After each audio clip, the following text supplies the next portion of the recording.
Warning, this content is for entertainment and educational purposes only. This video is brought to you by First Detachment Nutrition. Battle tested, expert formulated. Use discount code AB10 at checkout for 10% off.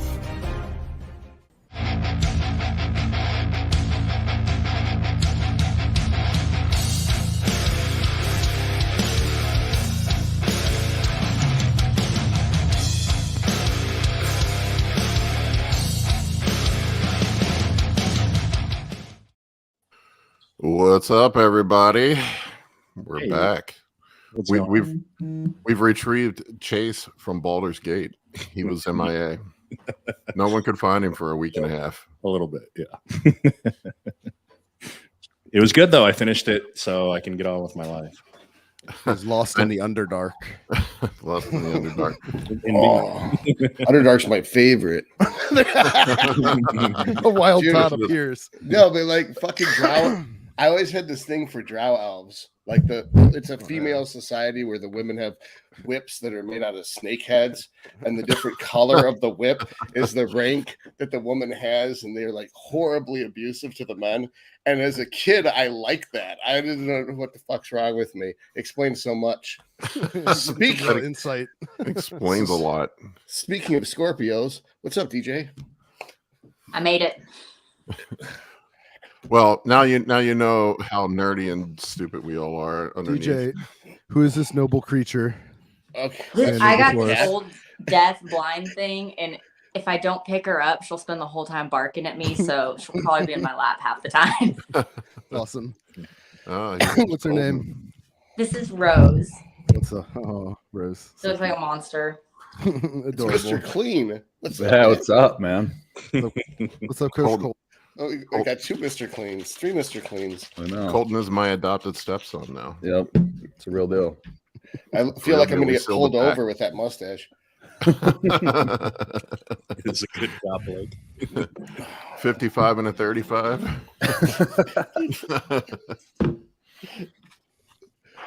Oh man, yesterday was a crazy day for me. I had a ton of guys competing. I had a clean sweep yesterday. All my dudes got first place. Really? Yeah, that's awesome. So I've never had that happen. Which show? A bunch of different shows. I had a guy competing in Texas in the Johnny Jackson show. I had another guy, the Harbor Coast Classic in Florida. Another dude out west somewhere. I don't even know what his show was. It was out in California, Sacramento, I think. Wow. We had an ass showing at the Johnny O. Jackson yesterday. My two natural competitors were too hard for Bikini. So. Yeah, the judging has been really weird this year. Like it was unique. Yeah. Bummer. Oh God, I can be careful what I say. Anyway, I was going to say something I probably shouldn't. You know, censorship is nobody's friend except for and MSNBC, man. It might make some people in the bodybuilding world mad. All right, I'm just going to fuck it. I'm just going to say it. Fuck it. There's no bad publicity. One of my competitors, and I won't say which show, was backstage and heard the promoter yelling at the judges that I told you to give it to this guy. No way. Yep. I don't know what that means, actually. I'm too naive. What can you elaborate? Said they told him that before they went out, that he heard them telling them. Oh, give it to I thought you meant like, give it to this guy. You meant like give him the trophy. Okay. Oh, Todd, you're going a whole different way with that. Give it to me. Yeah. I mean, we all know that crap. I won't say the show. Chose violence today. The drow got me worked up. I don't know what to tell you. I won't say the show, but we know that it happens. I never complain about any type of politics though, because when the politics are in our favor, we're certainly not complaining. It is what it is. True. So it's a subjective sport to some degree, especially with the female divisions. Yeah, I just tell people just go out and enjoy the moment. Don't worry about the placings. Just be the best you can be. The competition's, I know it's foo-foo and silly, but I just tell people the competition's against yourself. Just make it so obvious that they can't deny you, and then you don't have to worry about it. Yeah, it's tricky, and it's if I was the promoter of a show and I had to look at everyone's social media and their practices, To not have, or if I was even a judge, to not have that weight on my decision making would be almost impossible. It'd be very, very hard to disassociate someone's presence with their physique. I mean, I couldn't believe that my guy said that they said give it to this dude. That's crazy. Yeah, He's like, I heard it. I heard it straight from his mouth. That's crazy. But I mean, I don't know. Go ahead. I judged from 2010 to 2014, and I found it very. Is that a Baphomet shirt? You just got so much. You got so much fucking cooler because you're wearing a Baphomet shirt on the internet. All right, so I've got my one that I wear to the gym sometimes, and people like have no idea what it is. I've had like one or two. Oh, I know. Like nobody knows what Baphomet is. No one does. Because we would be in so much trouble if they did. Anyway, so I was like, I judged from 2010 to 2014, and it was really hard to disassociate your emotional connection to the person from how you perceive them. So I totally understand how it could be subjective. It's just I think that especially with bikini, it's just totally fucked. It's the fact is it supposed to be a hot body competition? And if so, then it's kind of a matter of taste. And if it's not, if it's supposed to be an athletic competition that just happens to have bikinis and do whatever, then have all female judges. Right. Yeah. And like the other thing is like, how does breast augmentation, deal with because like you look at the typical top placing females and usually all of them have some sort of breast augmentation, or at least the Olympic level ones do. It's so like, is that a considering factor? Do we even know that? I don't think women would judge up on big boobs, and I know guys can't not judge up, because I remember once I was in a issue too, like when you're lean and you look at these like itty bitty bikini girls, when you're lean, you have no boobs. Yeah, you got nipples. That's it. And so to create that like aesthetic feminine physique, because you still need a feminine look, like you got big old glutes. There has to be something to balance out. As a woman without implants, there's nothing balanced about it. Like you don't need implants. I know that's something that they try and preach a lot, but for balance purposes, it does create a really nice aesthetic. And it's weird when you don't have that balance, period. If no boobs means no hourglass, it's just a pair. I think that's something they should like specify though, because there's not a context to that. You can't verbally tell somebody, hey, you need to get surgical implants to compete in our sport because it's politically incorrect. That's like why the girls at certain restaurants aren't waitresses, they're models, because they can fire them for getting fat. But like when someone's a model, you can fire them for being fat. When they're a waitress, you can't fire them for being fat. Yeah, so they're a serving model. I think so. It's like politically incorrect in bodybuilding though, because we can literally tell people you're too fat, you lost because you're too fat. And, I think we're allowed to be like, you need boobs. I'm sorry. If that was the case, there wouldn't be trans people getting on stage in a non-trans division. That's not politically correct, right? So, I mean, I guess it's hilarious. Politically correct. All the girls are getting breast implants, and all the dudes are getting breast reductions. That's true. They're all getting gyno surgery. That's a good point. The judges can tell a dude, you need to get your gyno taken care of. Yeah. That's politically correct. I think it's okay to tell a guy like your tits are too big, but it's not okay to tell a girl that tits are too small. I don't know. I think in our industry, I think that would be okay to be like, you might want to look into how you approach it matters, but I think it would be balance there. Like it just, I mean, I don't know. I don't think women would. In my, it only takes one. That's the problem. Is like you could tell 10 girls, you need implants to balance out your glutes because your glutes are good. You tell one girl that who doesn't like it, and then she gets mad at you in 6 months and says, hey, so-and-so said that I need implants. And then, it's one of those things where when they get it only takes one person to ruin it, like that Washington Post bullshit, where it's like girls that lost 15 years ago. Welcome to the feed, Mike. Yo. That was straight vodka in that bottle. Or filtered water. We're not sure. Dude, I haven't slept all night. It was a busy night, so I'm gonna be in glasses like a douchebag. It's okay. Well, Cheers, everybody. I Corey- love to Corey hear Hart you, over follow here. you, and I'm excited to be here. Awesome. We got a full Welcome. crew today. We were Yeah, just I talking have about. I have not met Mike before. Hello, Mike. How you doing, brother? So I'm prior combat medic, hospital corpsman, 10, 12 years, CT X-ray tech. Don't do that anymore. Don't want to go to the corporate healthcare.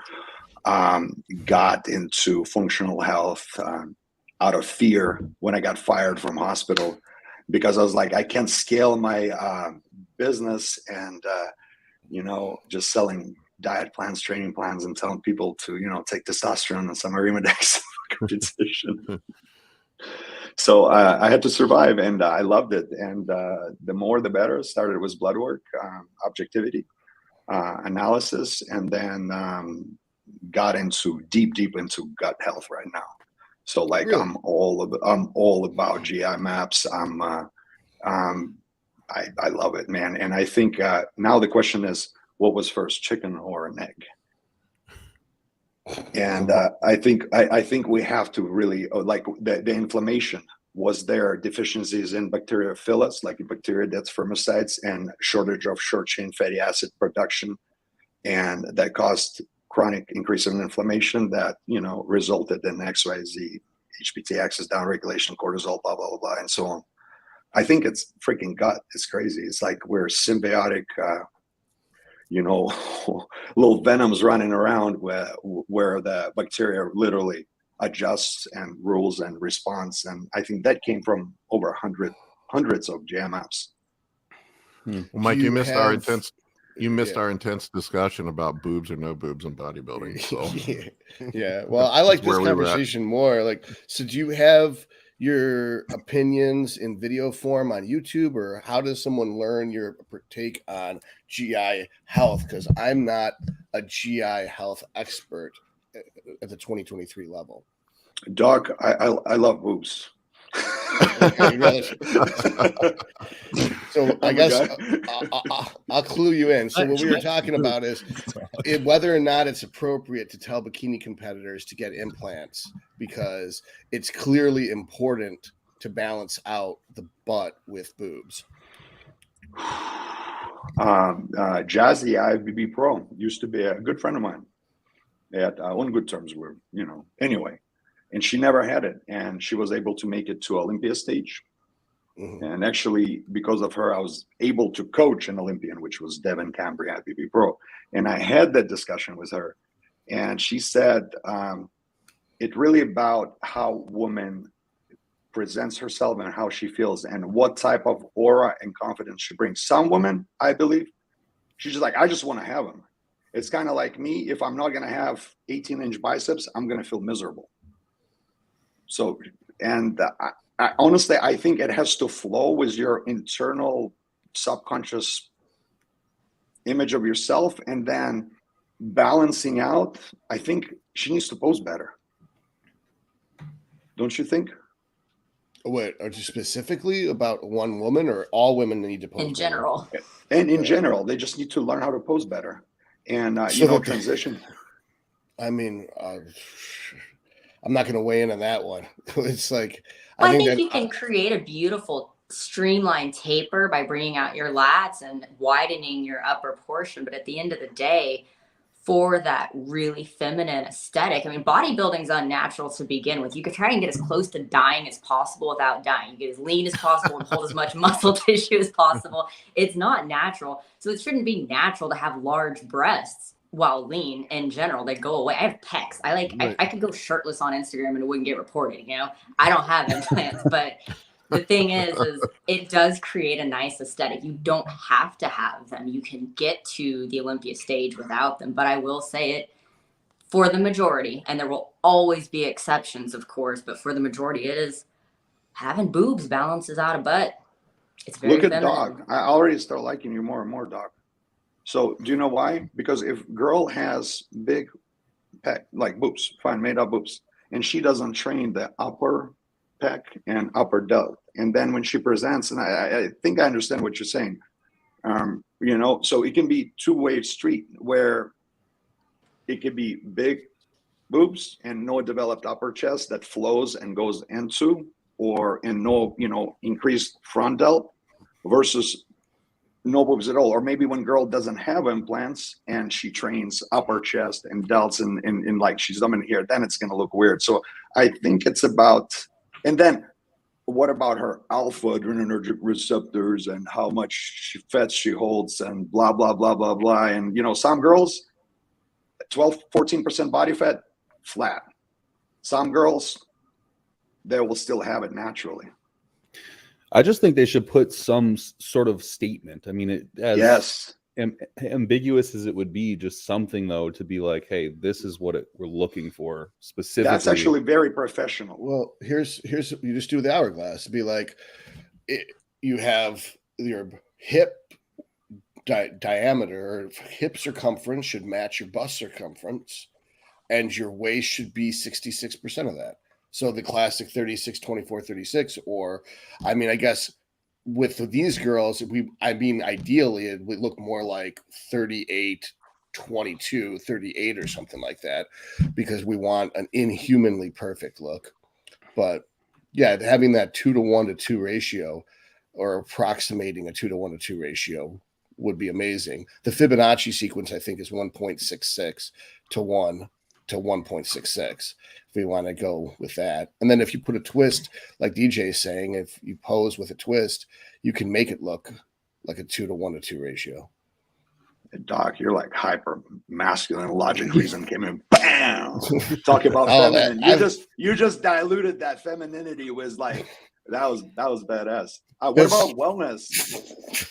I think wellness should be the same. Like, I don't think the boob should be bigger on smaller on wellness, because the butt is bigger. I think it should be equally balanced.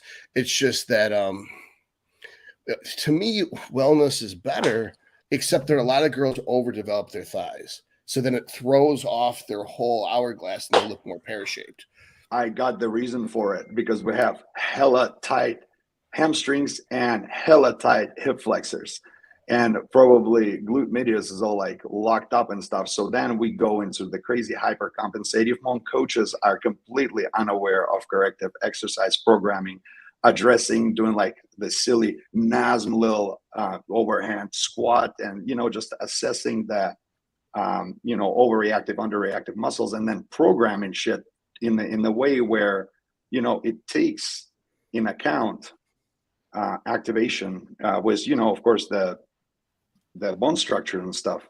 I think that is the biggest thing. I was on live, I'm not going to say what live, and I challenged a couple of big teams coaches, and I was like, hey, how do you guys approach bikini that has dominant quadriceps? What do? Well, you have to do mind muscle connection. Bro, what about overreactive, underreactive? How do you correct it? So I think this industry freaking lacks in a proper programming and corrective exercises, and I hate it. Personally, I hate it. It's not my thing. I'll admit that I don't know shit about what you're talking about. I would always just say if the girl had, which is almost always the case, they overtrain their quads and undertrain their glutes, even when they're training their glutes, so that you pretty much have to start them with a glute bridge and then have a hip abduction to pre-exhaust the glutes and activate the glutes. Then you can go into your squat patterns and still have the moment arm greater on the glutes and avoid the moment arm on the knee, so that you can leverage the glutes over leveraging the quad. But it sounds like you're talking about some other prehab exercises that can activate the glutes and deactivate the quads. If you want to elaborate on that, am I correct? That's what you're talking about? Yes, Doc. So think about that. I have a perfect example. I have a ice skater in the past, my bikini girl, Paige. And so she used to be like ice skating. So all of her mind muscle connection were on quads. And when she skates, she always was in extended position. So because you don't want to fall forward. So she hyperextended and stretched out her hip flexors And then because of that, the activity and stuff, and how she developed as the teen going into her, like, you know, early 20s, her hamstrings got super tight. Her quad dominated because in ice skating, quads were always firing. So nervous system created neurological passageways to like, so now she catches first with quads, and then everything else becomes secondary territory. And most bikini cases is a crazy lordosis with super high ham. So like crazy high hip flexors. And then it's like, oh, your genetics or whatever. It's just like, listen, if you're sitting at the desk all day long, you don't do a little freaking warrior 1, warrior 2 pose and stretches. The hip is going to get so how can you actually hinge and thrust and really hit the glutes? And that's where Mr. Cass came through with the breakthrough, was the Cass bridge, because he used progressive short range of motion, which was an active range of motion, squeezing and pushing, you know, because you're staying in such a short range of motion. So you're able to actually fucking open hip flexors and engage. And as Menser was mentioning all the freaking time, anybody read Menser's training methods? Yeah. No, I haven't read them. Just always was videos. Flex the muscle under tension. So make sure you create an insanely hard contraction with every rep. And that's what he believed hypertrophy was, you know, most responsive to. So how can you flex? How can you flex if your hip flexor is so tight? How that glute's going to respond? It won't. Okay, so what you're talking about is stuff I actually do. Is I don't do the yoga pose correctly, but I do some type of bastardized redneck approximation of what it's supposed to be. And I try to stretch out my hip flexors. And I have noticed with a lot of girls, they don't want to thrust their hips forward when they do deadlifts. Like it's almost lewd or something. It's like you're specifically training your glutes for one reason. Like, let's get over this bullshit and just hit it hard. You know, like squeeze the glutes as hard as possible, drive your hips through. And when you brought the Kaz bridge up, it's like, okay, so you know Kaz. See, that's to me like, what do you call it? The Wizard of Oz when it comes to form and execution. And then most of the functional training people have radiated out from N1 and they mark it better than Kaz does. But Kaz is the shit. And then you brought up one last point that, what did you say that after the Kaz thing? Hemis, Nordics? No. Hold on. What did I say? No, I forgot what you said. It was after hip flexors, after the Kaz bridge. You brought up something that I was actually going to hit on, and I forgot what it was. Quads firing. We used to fire. Our nervous system used to fire a certain muscle first, and then the whole movement happens. Right. Yeah, that was before that. I forgot. Does anyone else have any input? Colin, you got to know stuff. I mean, you look like me. You do. I know you do. Please tell us. I mean, I know a thing or two about a thing or two, but I'm having trouble following this conversation. I'm being quite honest. You go from boobs. I just we've been to boobs, to gut biomes, to hip flexors, to. I just where the fuck did we land? What are we talking about right now? I think you just got to get rid of male judges for women, so that otherwise you're just distracted by boobs the whole time. Unless we acknowledge that it is a hot body division, not an athletic division. I did have just a bikini contest. Then you have all male judges, but then the board short division should be all female judges, and then you switch back. But then weird. Bro, I agree. I just was showing the transitions to one of my bikini girls today, and I used the example of Jen Ron, I believe, in Team Elite Physique, and Jen is so confident, and I was like, man, like it becomes such a nature, but as the man, you cannot ignore it. So, like to me, I say, you know, I don't want to hear it. You're a little beta if you don't admit that, you know, somewhere you look at it, if that's something that man desires and that's his preference, he will not favor that. He will. It's a subjective sport. I always use the example of the snake charmers in India, how it's not the sound of the flute, it's the undulating motion of the flute itself that keeps the cobra distracted so it can't move. And the way that women move, where their hourglass undulates like this, dude, ratios, like, we're like completely frozen. Tell me science. We're deer in headlights when we see the Yes. undulating of the hourglass, I and that will say, we're though, fucking mesmerized. I don't necessarily need it though. I'm a big fan of like the small chest, big ass like Pixar Yeah, model I'd take too. that Just over throwing almost- that out there. The Pixar Yeah. mom Hands model down. that is just like unnaturally thick. Well, the Primal, model that's walk. primal. I would vote for that in the contest. Is all I'm But saying. But hold on. I'm not saying I don't like big butts in the absence of big boobs, but if you add boobs to the same human, or you have identical twins and one has a double D and one has an A cup and the rest is the same, the double D girl is going to look better. I don't think so. I think that you're just, I think people with girlfriends and wives are pretty. going to say that they don't agree because their girlfriend and wives may not don't- have I- a double I D think- tits. I But think for some guy who has no girlfriend, I can say what the fuck I want. And I know that I like the boobs. no, like in reality, I truly think boobs can be a distraction from other components of.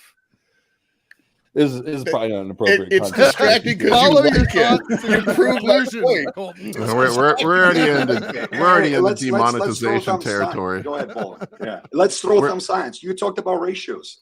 So, what does male Okay. psych attracted here- to? This is what's so funny is, so they did some study, and when I first learned this material, it was that men do not give a shit that the hip to waist ratio can be 2 to 1, but even if you use computer modeling to alter it and make an inhumanly better hip to waist ratio, men are still going to be more attracted. The greater the hip to waist ratio, the more men are attracted. They concluded that women's shoulder to waist ratio for men, when they look at men, whereas women are supposed to move like this, men are supposed to move like this, where their shoulders rock back and forth when they walk. And you always lean forward. I don't know about what, but I think you're supposed to stand up straight. But the point is that with the shoulder to waist ratio, it should be a 1.6, the Fibonacci sequence. And if it's greater than that, then the women are less attracted. It turned out when they redid the study, the women were lying. That's actually the bigger the shoulder to waist ratio, the more the women were attracted. It's just that kind of like how women say they like the tad bod, that they don't admit they like abs. It's because there's some psychosocial shit going on where they're like, if he's got abs, that means he's going to work out all the time and he's going to watch what he eats, which is going to make me feel fat. So they say that they don't want a guy with abs because they actually don't want him as a relationship, but subconsciously they're more sexually aroused by abs than by a fat, hairy stomach. So, what Right, do so we judge? DJ speaks for all women. Is that true? My On behalf of opinions all don't women. always align. So, but as far as ratios, though, Todd, this is something I just assume you're going to know this because you are a plethora of random knowledge. So, in terms of hip size, angles, would that be in relation to what you would find for reproductive purposes? Because people don't want to admit that we are far more primitive than you. People don't talk about that, but for reproductive purposes, when we're looking at these ratios, what would be indicative of, yes, that woman can bear my kids. I need to reproduce with that. Correct. So the reproductive endocrinology, or not reproductive endocrinology, evolutionary biology is that because estrogen causes the hips to get bigger to allow for the baby's head to fit through the opening, the cervical os, I believe it's called, that the women that have more estrogen are going to have wider hips, so more babies will live. So therefore, the men that are attracted to women with wider hips would have more living offspring. So 100%. that his genetic material is passed on more frequently. So over 6 million years, men who like wider hips are going to be more populated in the population than guys who like narrow hips. And the best example of this is the French bulldogs. French bulldogs have to have a C-section because their hips are too small to pass the baby through. So if we didn't have C-sections, there would be no French bulldogs. So I'm like almost a French bulldog. Well, I guess we got to do class bridges then now, don't we? Let's see. I believe it's coming from a red pill space now, and it's been talked a lot about. And I think we unable to, due to the push now and the woke culture and equality, is that we have different biological purposes, yet we are created to survive as a unit. I protect, provide, woman nurture, comforts, and make sure that, baby loath with everything it needs to basically grow and start walking and running away from predators. And now the clusterfuck happens that as the man, I can be the weak ass wimp, and I learn how to adapt and create a lot of money. So I'm not gonna exude a lot of primal masculinity traits, yet I will exude security of the future by my ability to adapt and be resourceful and be rich.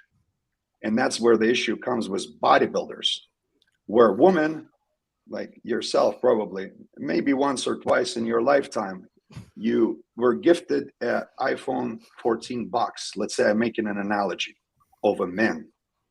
And you're like, oh, this is a beautiful man. He's got all this. He can do this and functions and all maxed out. And after 3 months dating, you open the box and there's Tetris. You can't even make a phone call and there's 10 shitty games. So that's what now creates a lot of turbulence in mating and creating, because sure, we can talk about primal, yet being primal, being jacked, being this, and not possess the ability to be resourceful, to exude security of the future for a woman, she will get roughly disappointed. That's why I told on Steve's podcast, you don't want to be broke and be Chad. It's the worst thing. You don't want to be jacked dude and be broke. It is the worst thing, because now, okay, great, you have great intellect. How come you did not adapt to making money? So where's the attraction point comes for you is the woman. Where's the masculinity and the act and the way man owns it and how he reacts? On top of that, his resourcefulness. Also on top of that, where's he stands in his primal aspects. How do you choose? Men are simple. We just said boobs and butt. That's it. Did that make sense? No. I got that I shouldn't play Tetris out of that. I'm sorry, dude. I think I understood what I you were award you saying. no Mike, points. was- May God have mercy on your soul. What you were saying was that if a woman is attracted to security, and that in our culture, financial security is the whole of security, since enough money can buy physical security. You don't have to throw swords behind you before you Right. leave. You can slash on everybody. Right. Whereas, those would be illegal if I carried them out of the house. So the idea is that with women, if they're choosing beta males that have a lot of money, that what they'll be when they get him home and take his clothes off, they'll be disappointed with the game they get to play. And I think the point is that the majority of the women that hire men, I mean, I said it, Freudian slip, the majority of the women that choose their men based off of money don't actually reproduce with those men. They reproduce with men when those men are at work. That's I had no idea you were that red pill, Doc. I love you. Well, that's 40% of 40% of the time that you do a paternity test that turns out as false paternity. So true. So So there, true. that usually, if a woman is only choosing men for money, she's not fucking the dude after a year. No, you can be That primarily sexually aroused by the bullshit. If you're a bitch, if you're a rich bitch, you can. So now the issue is, so you create, you attract and keep beta little provider who does everything and says anything you want, and then you go bang a Chad. Right. And that's the tennis coach, or that's the fitness instructor that basically you have the simp hold your purse while you go blow the other dude. And that's the whole culture at this point. And that's why it's so sad. Bro, I will add one more thing. I'm lucky enough to have quite a good network of people that are hyper successful in that, where they're over 6 foot. They're not like a bodybuilder, Jack, but they're fit and they're hyper rich. And I tell you one thing, they're all the same. They don't have time to entertain woman's femininity and expression of her femininity via emotions. They have no business wasting time acknowledging. So a lot of times it comes off as neglect. So that's why at times women of rich men has highest probability to cheat, because they get neglected in their emotional needs. Well, one thing I do want to say is I'm fully aware that there are alpha males that are also good providers. Like we have 4 of them on this channel. We got Paul, Colin, Chase, and we've got Kolton. They're all over 6 foot tall. They're all over 250 pounds. They're all bald. Right? No, I'm kidding. Colin has hair. They all make a shit ton of money. So it isn't that there's no way to be the complete package. It's just if you look at the mathematics of it, if 14% of men are over 6 foot tall and 17% of men make over 100 grand, if every girl is looking for a guy who's 6 foot tall and makes 6 figures, that comes out to 1 out of every 42 men. That's 2.5% of the population. So if they think that they're entitled to someone who's of those statistics, I don't think approaching the situation that you're discussing according to data and math is the way to go. All right. You're talking about like approaching matters of the heart with cold hard facts and data and this, that, and the other. Like this is not the way. I'm sorry, dude. What's the way, bro? There's a calculator online. The way I'll start a new podcast if you want to talk about like how to fucking talk to girls. All right, but this is anabolic bodybuilding, and I'm fucking bored of this conversation. I'm sorry. Okay, can we shift gears here? Jesus Christ! Let's do it. Screw red pills. Yeah. Yeah, my audience is starting to have a mutiny. Maybe answer some questions since we're having trouble. Yeah, let's grab some audience questions. All right. Well, earlier in the show, Brandon, I don't know if you all remember last week, but he was talking about using Prami, I don't know if I'm pronouncing that right. Pramipaxil, whatever. Right? Yeah, Pramipaxil, that's right. 1 week, 0.5 milligrams pre-bed daily. So far, no noticeable side effects, but raging sex drive and significantly reduced refractory period. My sub was happy with the results. Good Lord. Can I talk about it? All right. So 1 week of 0.5 pre-bed daily. I think we're no noticeable side effect. No. It makes sense. What was his prolactin? So prolactin is a sexual satiety hormone that blocks the desire. So I mean, I think it's all related to prolactin levels, and so he possibly was deficient in B6, or dopamine was drained. So, or maybe there was low neuroprotective function and not enough estrogen, maybe too much anti-estrogens, and that caused the rebound. Now, Doc, you would know this. What? When prolactin rebounds from your experience, the ratios of E2, prolactin, deficiencies, inflammation, let's do men. Without using PEDs, and then when using with, let's say, NOR19s. What do you see the commonality of prolactin always going through the roof? With who? All right, so I see that prolactin is usually elevated from tren. I don't see it from nandrolone itself. No, it doesn't happen with nandrolone. Not that I've ever seen. Neurological pressure. That's a good point, because it's a relaxation hormone. That's a good point.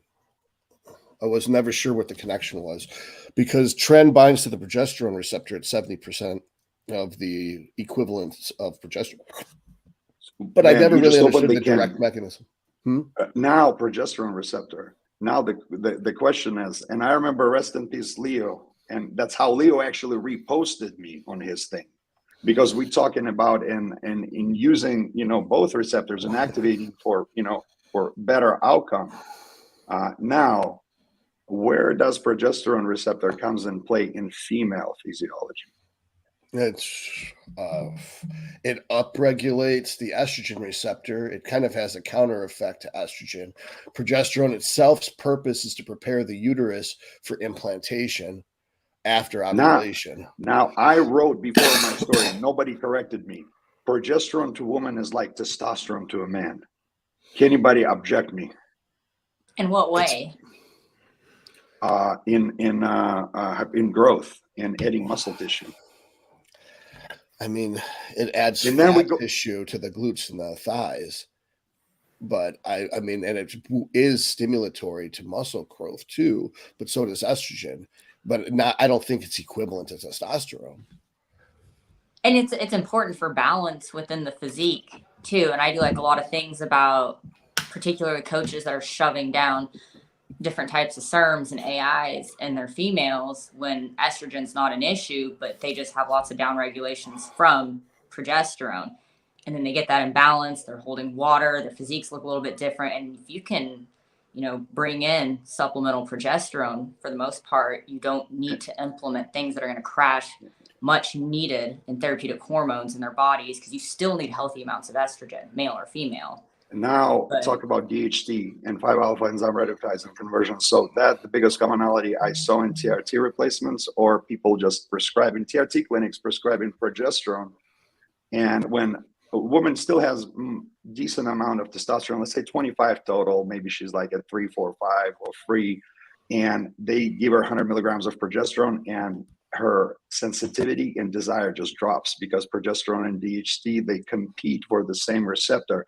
So I'm trying to align those two hormones and along with estradiol, and see how, as the common, like, is synergistically, how do they, anybody knows, like, in depth, we need to call Alex Kickel, bro, like, how does the whole biochem works with synergy of all these hormones in the female physiology that stimulates, you know, the muscle growth? And I think it's in progesterone. I think it's been researched or talked about. So anybody, ideas, critical thinking. PG to E2 ratio should be 100 to 500, and your testosterone needs to be higher, but not high enough to produce virilizing results, because then you recreate a PCOS environment. You don't want to create issues with insulin sensitivity as a result. Okay, Chase, man, I'm intrigued, man. Why are you laughing, bro? Yeah, I'm so intrigued, because you know the answer. I'm intrigued too, Chase. Yeah. I'm reading the comments. Oh, I don't see the comments. Shit, they're interesting. Okay. Chase is playing Baldur's Gate 3. Oh, you got an idea about progesterone in females? I do not. I don't. I mostly coach men. Virilization. So SHB, sexual hormone binding globulin, always going to be taint. So in order to prevent virilization, I believe it will be beneficial of adding progesterone to any type of DHT derivatives that will reduce the magnitude of possibility of faster virilization on the female. It's like a blocker, like they compete for the same, like that was my biggest question, and I thought, like, together, collective, we can figure it out. Or Austin probably laughs somewhere in a it's not really. I don't know if that's the proper forum for trying to reach that conclusion, nor do I think it is going to be particularly entertaining. So let's move on. It's my first time, man. It's my first time, so got it. So sometimes when I'm trying something for the first time, I dip a toe in before I fucking cannonball, but that's just me. Anyhow, we got Tima here. He donated some money earlier. Wanted to talk about his second cycle. Has a question. His first cycle was 500 milligrams of test a week. Said it was great for him. Had some solid gains and a little bit of acne. He wants to know if moving to 700 tests, 300 mass, or 400 tests, 400 MPP would yield similar gains. What do you guys think? That is a huge second cycle. Indeed. The first cycle is probably more like a second cycle. I mean, my thing always is, if you're running that much on a second cycle, where are you going to go for your third or your fourth or your fifth or your sixth? Yeah. And like, how long was that first cycle? You know, like, it could have been, I imagine this guy, just based off of what he's saying, probably did like the standard 12 weeks or like 16 weeks and didn't do a blood work to see if he could probably extend to that period. I mean, 500 milligrams a test, I would have done 250 and then gone a whole year, you know, and then gone up to maybe 500 milligrams for another 6 months. That's me, though. Yeah, I mean, I usually for a second cycle, I wouldn't put 3 compounds in. I would run 2, and just probably. I think guys get too crazy with pushing the doses up too quick, and believe me, I'm not shy about doses. I'll push my doses up, but it's relative. Like, I won't. Yeah. Chase the conservative. Chase is conservative. By the way, I was at 3,000 tests and 3,500 primo the last couple of weeks. And I'm going back up to 3,500 test and 1,400 master on. Why did you drop? Keep it. I mean, I was out of Masteron and I had primo. So. Right now, that's a lie. And I wanted to pin a little bit less. I didn't really give a fuck. So I 200 IQ move. So how many mLs per pin? Like what is it? Like what? 3,500 and 1,400 is 21 milliliters a week. Yeah, 360 a day. Wow, man. Tissue-wise, scarring and also esters, and you think that your immune system and downregulation of immune system like affects the PIP? Also, sterile abscesses. I've drained a lot of those. I'm the abscess guy, so and I've seen a lot of issues with using the oleate base oils. I've seen, oleate. Yeah. So that brings up a question I always wondered is having the immune response to the foreign oils. Does it matter to you? Is it total load, or is it like if you split up your doses? Like I found, for example, let me back this up. 1,400 Deca, I started feeling like I had a cold, but 1,000 Deca, 800 EQ, I was fine.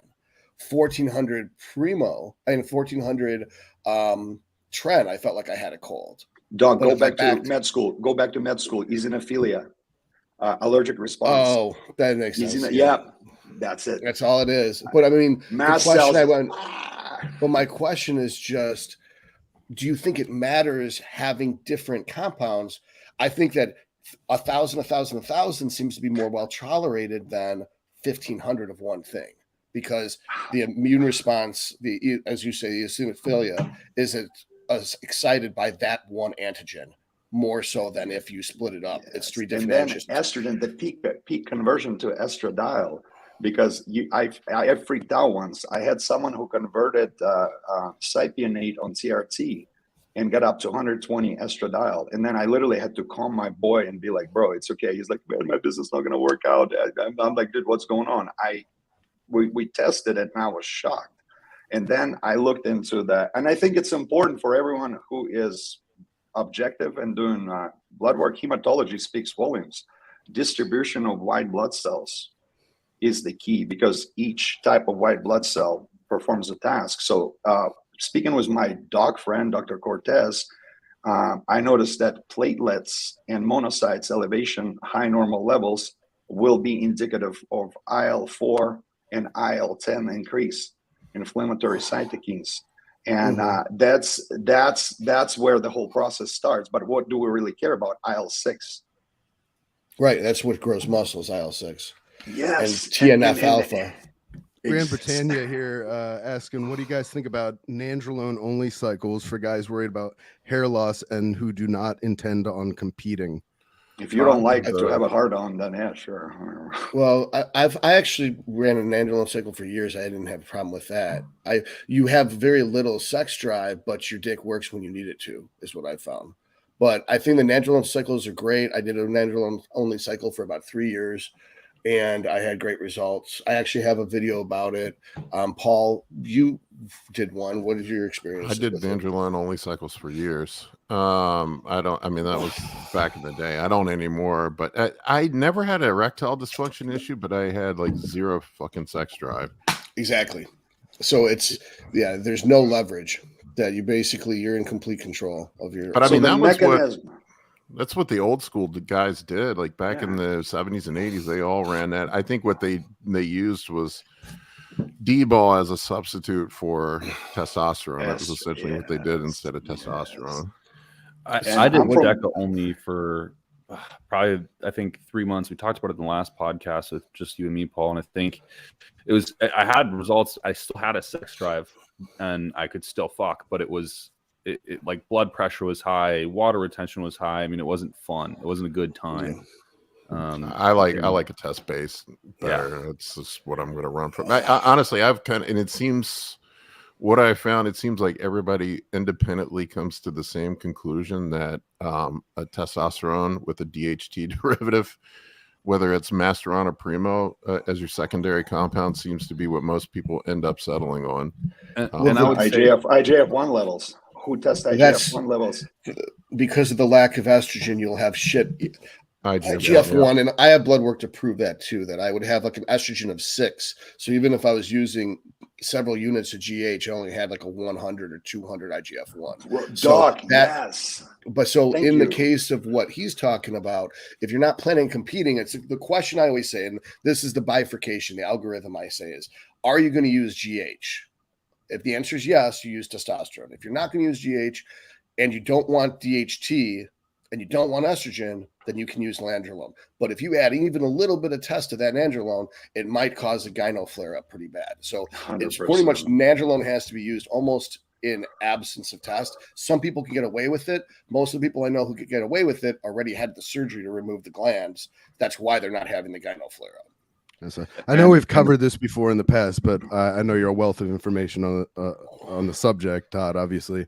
And so since there are some potential health implications, I wanted to make sure that we touched on it again for this gentleman. But DJ, did you have any input about your experience with Nandrolone only? Yes, please. Oh yeah, so my cycle with it, no.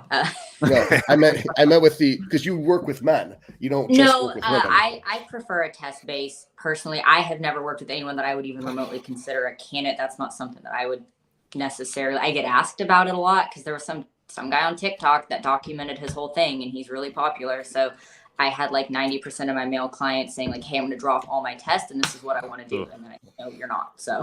And I will add to NPP and women and back to progesterone. If you ever used NPP on women, and I've done multiple times, I've added at least 3 to 5 pounds. Again, don't take my word. And why? Because it activates progesterone receptor. So if we able to activate progesterone receptor on the woman with Nandrolone, whatever, NPP, I wouldn't use DECA on depot on woman.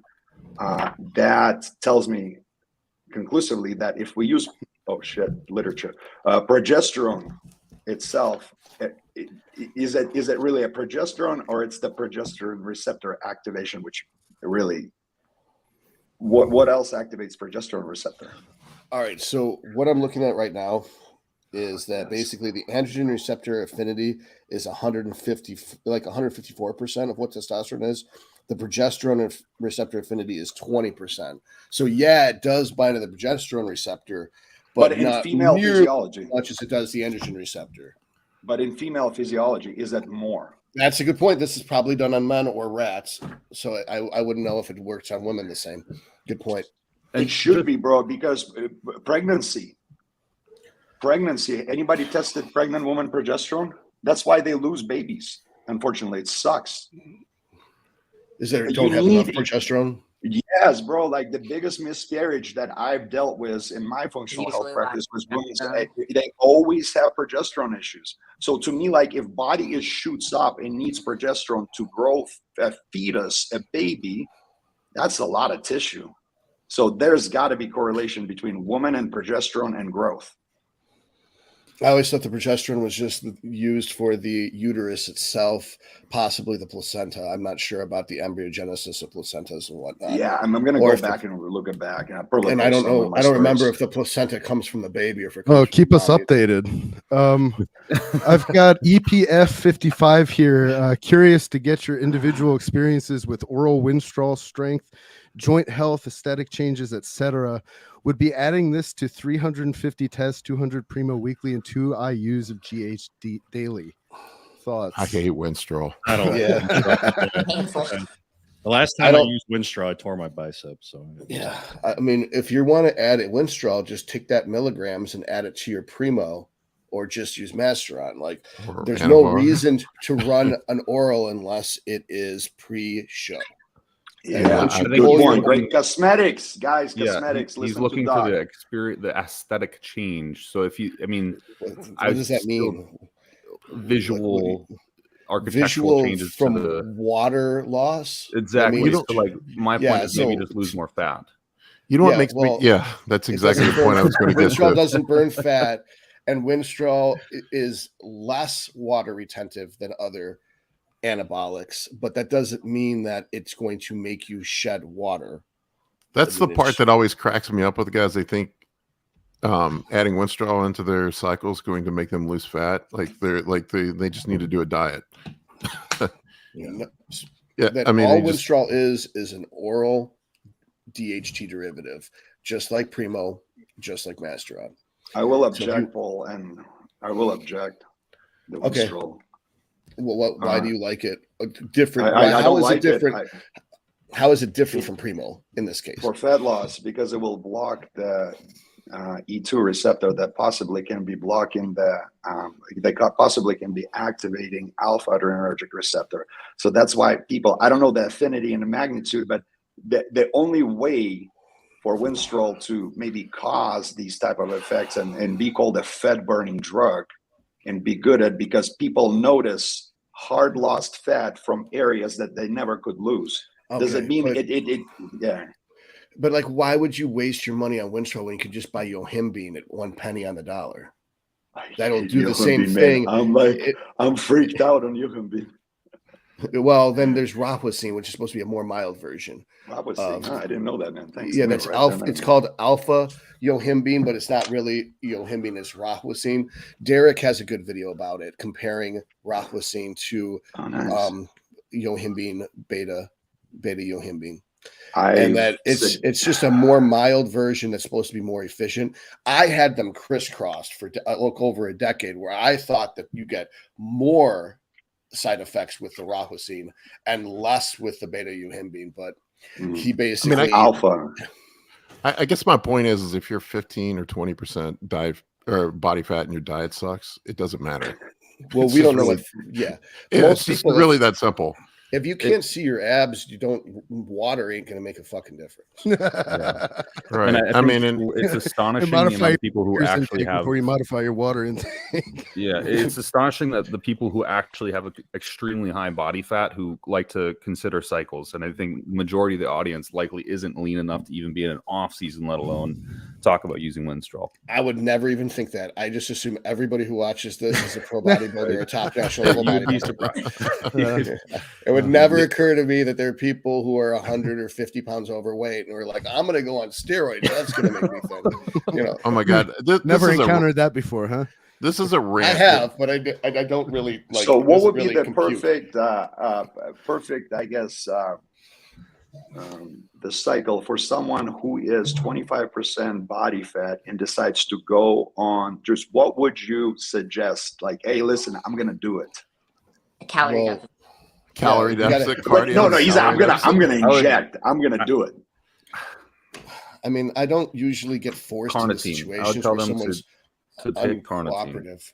Yeah, like having the proper cycle is the icing on the cake, and the cake is made up of diet and training. And if But regardless if how many- you're 15%, 20%, 25%, doesn't make a fucking difference. It's still the same thing. I wouldn't give anybody, longer esters, and if they're 25-30% body fat, even if they're just, seasoned bodybuilder, just got fat off season and he wants to lose weight. So what would be the proper application Why don't you like the longer esters?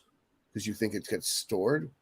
Personally, on my own experience, if I'm fat and I put in longer esters test, man, I convert so much. Well, that's okay. You're talking about just things that aromatize in so their conversion rate is so for example, if I do 500 test and 900 primo when I'm at 6% body fat, I'm going to crash my estrogen. But if I do the same thing when I'm at 20% body fat, my estrogen will be fine. So I just have to assume that most humans operate correctly and that I would just adjust it for that. So I would run a drier cycle or blend for someone like that. So 120 milligrams a day of test and then run the rest Masteron. And if I crash their estrogen, I'll just upregulate their test rather than upregulating the Masteron. Yeah, what is the higher level you've seen of Masteron effectively applied in a cycle? Let's say for someone who is, the most I've ever seen was me, and I'm using 1400, and I've been using 1400 for months. A Masteron, I think Chase earns the badge for the most used. Well, 1500, right? Well, like he based me by 100 milligrams. But if you do our body weight calculation, technically I'm running more milligram per kilogram. So it's like experience E versus P. E versus P applications. When and why would you do it? Yeah. So when it comes to the esters, I have not seen a difference. Like I think the biggest difference is when you go with the long ester, the people try to take advantage of that and will pin it like 2 times a week or something like that. But I take people with long esters and make them pin it every day, and they don't have any problems.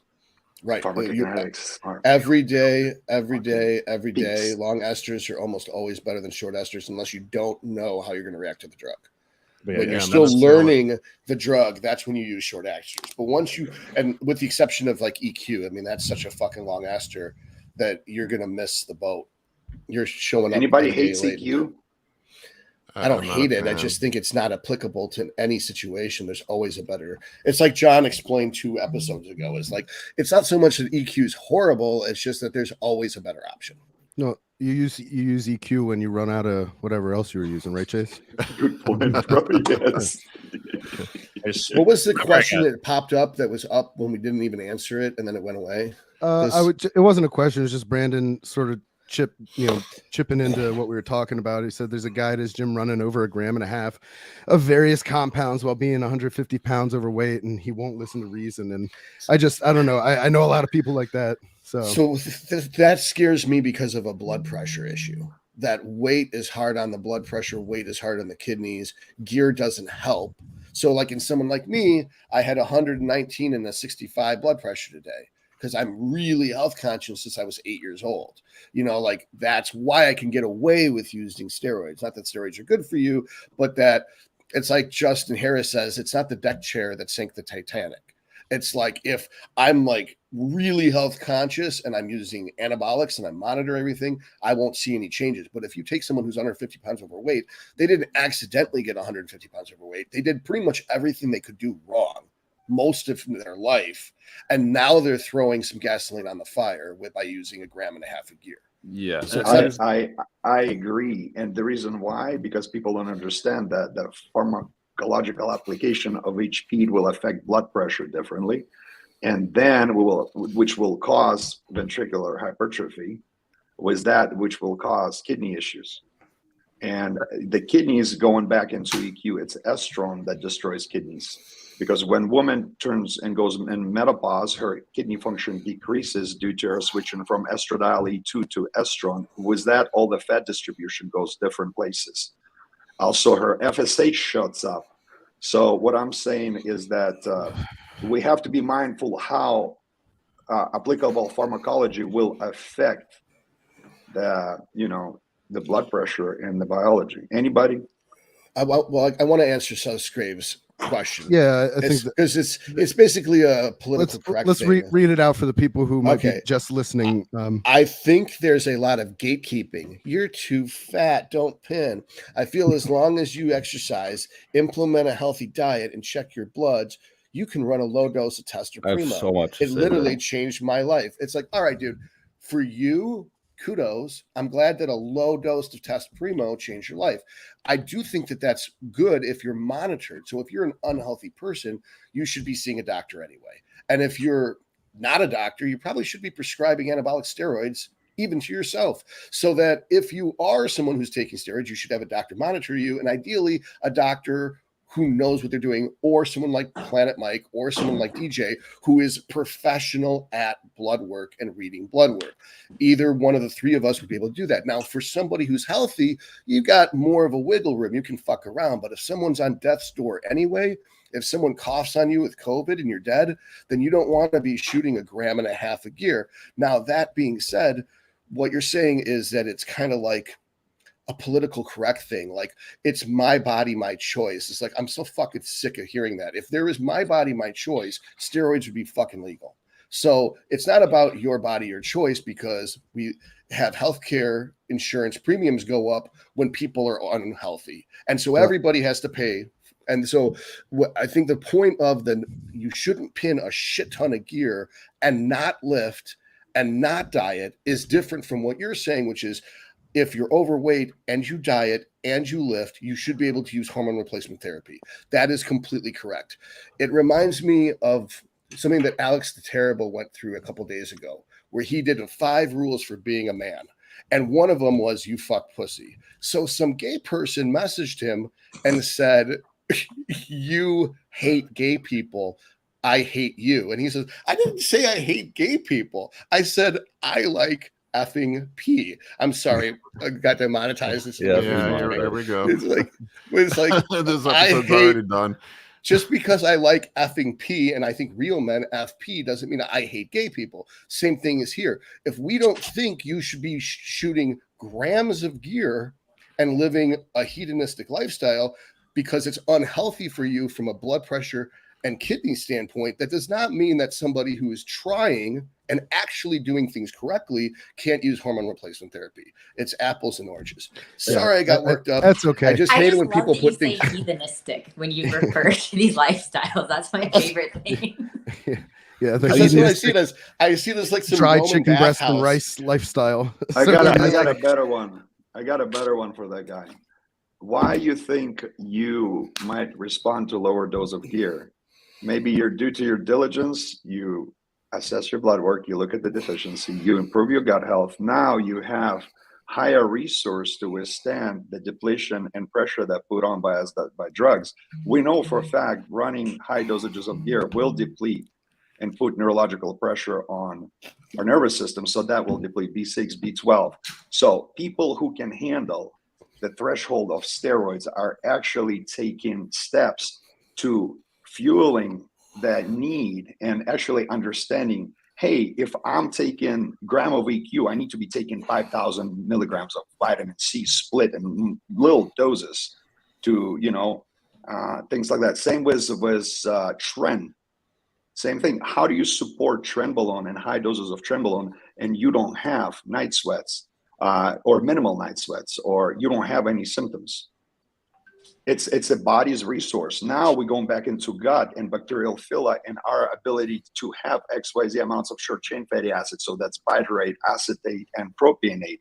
Those are, especially butyrate, the contributors to that inflammatory conditions that we have. So if you have low butyrate, you will be lacking in anti-inflammatory properties that will lower the insulin sensitivity. That will also affect androgen receptor sensitivity and responsiveness. So then the gear that we put actually gets not used, and we're not reactive to it because our immune system overreacts, our mast cells freak out, and that's why we need to fucking push. And then on top of that, we have a ton of scar tissue. Leanne's mad at you, Colin. I didn't know I did anything wrong, but I'm certainly willing to try to do better. We aren't talking about women's experiences with PEDs. And we DM me, Leanne. DM me. Yeah, DM me. PEDs and women. Well, we've got I got a DJ right here. we also have DJ here. If you have any questions, Leanne. I'm a lady. So well, one more thing with Official. Sunscrave's comment. Sunscrave's one of my guys in my Discord. So I've seen his progress. The thing about being really overweight is that most people that are overweight and wanting to get on gear don't have their shit together, don't have their diet together, don't have any of that together, and aren't making any progress in the right way, and think that they're just going to jump on gear and they're going to get shredded, in a month or a week or whatever. So I that's where it's like you default to, if you're super overweight, stay away from this, get your shit right, make progress naturally. And then, if you prove to yourself that you can do that, then you can start looking into possibly using something. So Absolutely. And I agree. I was pretty obese when I came back from my 10-year layoff from the gym, and I just started off with just the basics. It was just a little TRT and a little HGH. That was it, and got my diet cleaned up and just lost weight, did cardio. I think if your hormones are out of whack, you definitely it's swimming upstream. It's going to be difficult. So I think it's okay to get your hormones balanced back out, but I wouldn't do super physiological doses until you're hell no until you're healthier. I think we all know from the off season when we're pushing calories and body fat isn't exceedingly high, but it's getting up there. blood work looks much worse in comparison to when you're leaner and cardiovascularly fit. Fat means more inflammation, and Right, people and don't it's understand that. More inflammation, slower chronically- fat loss, more steroids, more inflammation, and that's answers the question. So easy, right? Holy shit! And Paul touched on it. I think it's very important for anyone considering this that might not fit, the candidacy profile. Like, no one's saying that if you're screwed up and you need TRT, you don't deserve that. No one's gatekeeping getting your test okay, but maybe like don't run a bunch of extra PEDs. Microdose. That's it. So Hell yeah, Chase. let's make this more female friendly. DJ, do you think the same holds true for women? If you had an excessively overweight woman and she's like, I want to add Anavar to my cheesecake, what would you say? Thanks to TikTok, apparently Anavar is not even an anabolic steroid. Anavar is basically just the GLP-1, according to TikTok. That's the same thing. It doesn't matter male or female in this case. Like, there's a reason you are at the body composition that you're at, and throwing in a bunch of gear is not going to improve it. Then you're just going to have more issues with your blood work. You're still going to be high body fat. You might have a little bit more muscle, but you're probably not eating protein at that point. So it's applicable to both. And I think just Paul putting says more muscle under the fat just makes you look more fat anyway. And I think Paul says it's like there's no point in focusing on the 5% if you're not dialed in on the 95. Yeah, It's kind of one of those things. I agree. Kendall here asked a question earlier. I don't want to miss it. Any experience with clients getting random bouts of tachycardia? This guy DM'd me, and I told him to go to the doctor. No. Go to the fucking doctor, dude. I mean, yeah, sorry, dude. I No, appreciate- absolutely not. Go to the Absolutely doctor. not. If you have B12, B6 vitamins, and you have decent digestion, take that and go to the doctor. I think that And magnesium, B6, B12, right a fucking way. Totally. And Yeah. go to the doctor. My experience Go to is a the little doctor different. is at the top of the list. I found that just cut this caffeine out. That probably what you're experiencing is you're blasting some pre-workout, and then you're getting the palpitations when you engage in activities. The caffeine stays in your system for like 20 fucking hours, so it's cumulative day after day after day. So even if you don't think you're having a lot, you're having a fuck ton. If I ever had chest palpitations or tachycardia, all I had to do was take caffeine out, and that shit went away. I would still go to the doctor. I had worse experience with candida. I had two clients that had a correlation that's been major candida overgrowth always comes with palpitations. And of course, you add PEDs to it and you got gut, sebal issues, whatever, pathogens or fungal. It will cause heart implications, especially fungal. You know that, Doug. So what I find is that if you go to the doctor with tachycardia and heart palpitations, they're like cha-ching victim, and they basically prescribe you a beta blocker, which is then going to stop your heart from going over a certain RPM, and it's going to stop the symptoms. But now because you're on a beta blocker, it's blocking the beta receptors, so you're going to have a harder time burning fat. But so it's so almost minuscule. I don't think that's even worth Same with that. antihistamines. I'm tired of telling people the Claritins, Benadryls, the higher the dose, the longer you take, you're going to alter the way you metabolize fat. Like I had shredded glutes taking Nobivolol, like shredded fucking glutes. Like I think it is that a matters beta so 1 little. specific one? It's more specific, but it's still Or beta 1, right? Yeah, it has a higher. What was the affinity, but dose? it's What was the dose? 10 milligrams daily. Well, every other day, pretty much. You're a big dude. Yeah. You're what, 260, 270? 260 now, yeah. Yeah. I tried Nobivolol, and I just felt, because I would take it like post workout, and I felt that it would still leach into my workout the next day. I just felt crap. Yeah. Yeah, and that's why I do every other day. The inability to actually get it going in the gym. It's like you're taking a pre-workout so you can get it going in the gym, and then you're taking a beta blocker so your heart doesn't pound a hole through your chest, and you can't get it going in the gym. Then fuck it, drop both drugs, drop the caffeine and drop the beta blocker. Then you're able to get it going in the gym, but your heart doesn't pound a hole through your chest. Yeah, the last time that I did it, it was a leg workout. What is that? There was a leg workout, and it's neat. I was going through my sets, and I felt like I couldn't breathe to the point where I literally laid down in the gym and was like, I I'm fucked. I can't do anything. Can I respond to this? I have to go for a client call, but I'm going to respond to this. I shaved my hair. You can see I still have a hairline. I shaved it because I had a Britney Spears moment. It's like 114 degrees in Texas. So I was like, I just ripped this shit off. Colton, before you go, can I see the back of your head? Yeah. What am I looking at? I'm like putting my head closer as if I'm going to see it bigger, but Is it a tattoo? It's Karl Marx. Oh shit! It's Karl That's Marx on the glad. back of your head? No, it's not I'll let you decide. I was like, weren't you in the army? Like, how did that blow Yes, I over? was. He kept the mustache, so that's all that matters. TJ's All a right. Marine. I love you guys. I gotta go. I'll see y'all later. All right, talk to All you right, later. take it easy. I gotta wrap this up soon too, guys. I got a call. All right, well, we got one more question here from Sean Turner. Unfortunately, last week Sean tore his tricep tendon off the bone when his bench broke. His bench, Paul, with 115-pound dumbbells at home. What drugs are you on? No spot, I assume. MRI is scheduled and surgery will follow. Would GH be beneficial for recovery? If so, what dosage? Yes. So what my opinion is they will tell you to stop everything because they don't know what you're on and they don't know what it is. That's not the correct thing to do. Leave your long-acting oils in place. Stay on GH because it recovers. You see your testosterone will probably be in place. That, in fact, Anavar is on label for post-surgical repair. But specifically BPC 157 and TB 500 would be good after the surgery. We don't want the collagen to be laid down before the surgery because the surgeon's just going to have to cut through it. That's a What's good wrong? point.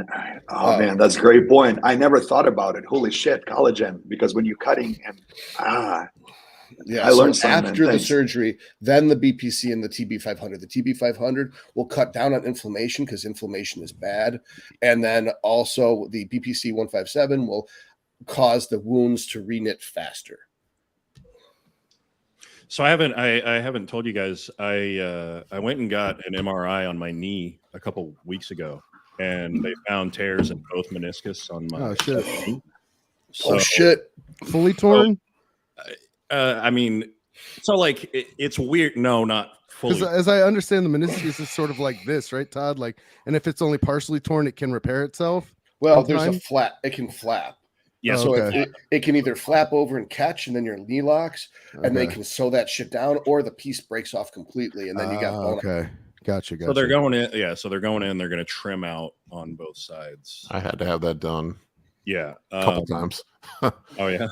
So yeah, what's crazy though is I think that I actually like caused this like 10 years ago, and it's just like been kind of healing itself and then getting injured again over the like it flares up every couple of years, but like this last time that it did it, it's just been kind of like lingering. And so I was like, well, let's go get it checked out. And so that's what they found out. I'm having surgery on it on the 14th. He says it's going to be like a really quick recovery, but with regards to what we were talking about, do you guys think that that would be a good idea as far as like BPC and TB 500? And Well, afterward, fuck yeah. Yeah. Yeah, for sure. Oh. Cool. So Well, I had the cartilage, anybody who was successful at regrown and completely repairing it? I mean, are you asking extra drugs? I mean, I think EQ has a 340% increase in collagen synthesis, and Nandrolone has a 240% increase in collagen synthesis. A lot of people don't realize that EQ is better at wound repair than the DECA is. But that doesn't mean testosterone doesn't. Testosterone might be 175. And at the doses, if Chase is running 5 grams, I don't know if adding 200 milligrams of EQ is going to really make a difference. But I mean, in your case, I would say you might want to dial back for the surgery, but I'm not sure that that's going to be helpful or harmful.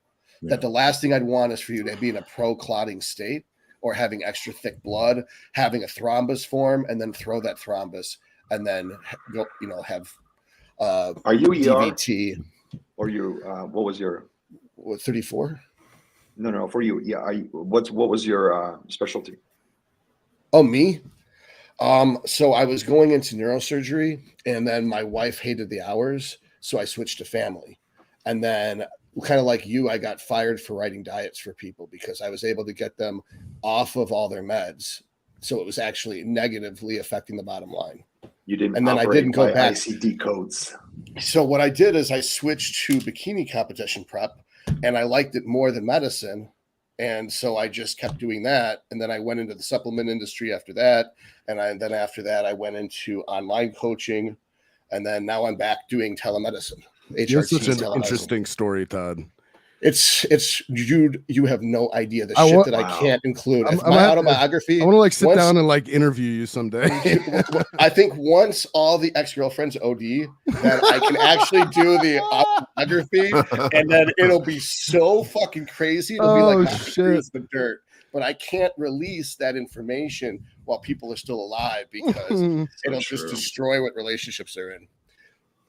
I got a funny one for you. This is wait a minute. It just went away. Oh, I'm sorry. I was just clearing the screen, I guess, when you were putting something on. Well, there was a yellow one, and then there was a white one. There was I'm sorry, Paul. Sean, and then Brandon, I think. I'll find it for you. What was it? Wait, I'm the only person without headphones now. I feel left out. We get the feedback, so that's why we do it. Somebody pointed out that I accidentally showed our group chat Chase from last week, and then all you were talking about is changing classes in Baldur's Gate. Wait, what? That's hilarious. And I had that starred. Yeah. Wait, what happened? So you shared we're changing classes and Baldur's. Yeah, that's what we talk about all week. We don't talk about anabolics at all. We talk about Dungeons and Dragons. That's all we talk about. Dungeons and Dragons. I'm very surprised you haven't gone into that game. I mean, you would be so. So that's the thing though, is I play the actual role playing game. So video games is kind of like a step down. Because you say that. Have you seen? Do you wear costumes? No, I don't. That's LARPing. But like most of the way that I get through the game is I just talk through, like outsmart the NPCs and get them to do everything for me. For instance, we were supposed to go and pick these herbs to give to this alchemist, right? So I decided to start juggling fruit in town square, and little kids would run up, and I'd say, "Hey, go find me these mushrooms and I'll give you some fruit." So I tricked all these little kids into going and finding all the shit for me while I just sat at the bar and got drunk. Like you can't do that in a video game. Well, I mean, there's a lot of interesting things that you can do. Right. And it's funny because looking on YouTube, there's a lot of like strictly like D&D channels where they're just talking about what you do. But now they're making like videos on Baldur's Gate 3 and like comparing the two and being like, this is how similar they are and all that. I don't know. If you got into it, I know you'd be trapped. You can't have sex with bears in real life. It's like maybe you can't. There's gay bears. I know that. Fucking try me. I coach couple. There's gay hold my power. Hold my protein powder. There's in Baldur's Gate. There's a scene where you can have fun with a bear. It's the druid. He turns into a bear and then he melts. Oh, that's different. That doesn't count if you act. It's not bestiality if you shape change. This is what happens when you fuck up your shape change like halfway through. Is what happened to me. Well, that's why now the audience hairy knows, shoulders. Now the audience knows what our DMs look like. Yeah. No, it's funny. They're pretty explicit. I bet people would say that you're not a lawful alignment if you shape change and have sex with animals while in animal form, but because they'll say that that's inappropriate. Plus, the priest or cleric in the party isn't going to like it very much because it's going to go against their values, and they're going to try to impose their values on you. I don't know if it, that's stuff that always gets. It's funny when you sleep with someone in the game, like your other characters, he'll have something to say on it. Okay, well then it is a lot more like real D&D. Dude, I'm trying to tell you, I said it a few weeks back. Like it is the most well-realized version of 5th edition Dungeons and Dragons in a computer role-playing game to date. I don't say that lightly, and I played them all. Last question is, if I get the PS5 version, will I still be able to play with you guys? Who fucks pussy here? Like, nobody raised their hand. They're all married, so I guess married. My wife's pregnant. Yes. Yeah. Congratulations. That's beautiful, man. Congratulations, father. Yeah. How long it took you to restore your counts, if you don't mind? That's very important. 6 months. How aggressive you were? I used 2,000 HCG every other day and 75 I use at FSH on the days in between. And I knocked It's my wife up pricey twice fertility. while blasting. That's because you're a real man, Paul. Yeah, was- so it I was- mean doing that protocol took me from 0 sperm to like 12 million, and that was enough to get the job done. Man, I always been afraid. I always been low, and I never got anybody pregnant. So I'm like, I'm 35, so like anybody can give me a little. I'm 37, so yeah, I mean FSH is the shit. It'll get the job done. Thank you, All brother. right, guys, I got to wrap this up. I got a client call coming up, and I got a busy afternoon. But thank you all for coming on. Thanks, Thank DJ. you. Somebody does. Bye. Thank you. Take care, folks.